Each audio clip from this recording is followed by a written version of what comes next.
Deməli, mümin bilməlidir ki, müsəlman bilməlidir ki, ona verilən övlad Allahın bir bəxşişi, bir hədiyyəsidir və Allahın bir əmanətidir bizlərə.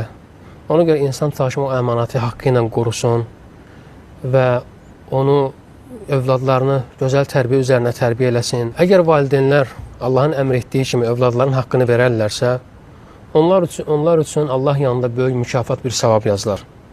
Yox, əgər valideynlər övladların tərbiyəsinə səhlənkarlığa yol versələr və övladların tərbiyəsini görməməzlikdən gəlsələr, Allah qorusun, belə valideynlər cəzaya məruz qala bilərlər. Etdikləri səhlənkarlıqların miqyasında, dərəcəsində. Uca Allah Subhanahu wa ta'ala buyurur ki, ya eyyuhellezine amanu. Xitab kimə də iman gətirənlər? Ey iman gətirənlər! Qu anfusakum və əhlikum nara və quduhan-nas vəl-hicara. Özünüzü və ailənizi insanlar və daşlar olan oddan qoruyun. Alimlər buyurur ki, bu ayə övladların qayğısına qalmağın və onları tərbiyə etməyin vacibinə dəlalət edən ayələrdəndir.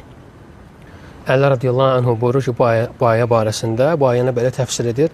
Deyir ki, yəni övladlarınızı öyrədin və onları ədəbləndirin.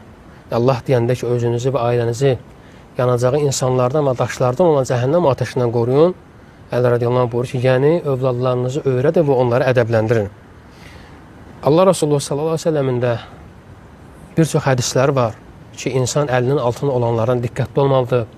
Buna görə məsuliyyət daşıyır.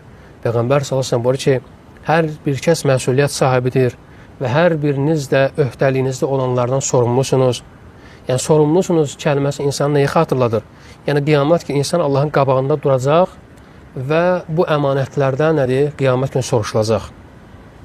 Hətta alimlər deyir ki, Allah deyir, qiyamət günü övladları valideynlər haqqında sorğusal etməzdən əvvəl birinci valideynləri övlad barəsində sorğusal edəcək.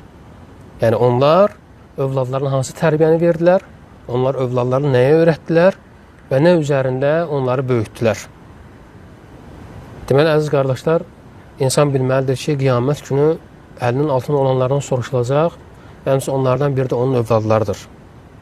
Və ona görə də İbn Ömər radiyallahu anh buyurur ki, övladını tərbiyələndir. Çünki sən deyir, onun barədə, ona hansı tərbiyəni verdiyin, ona nəyi öyrətdiyin barədə sorumlusan.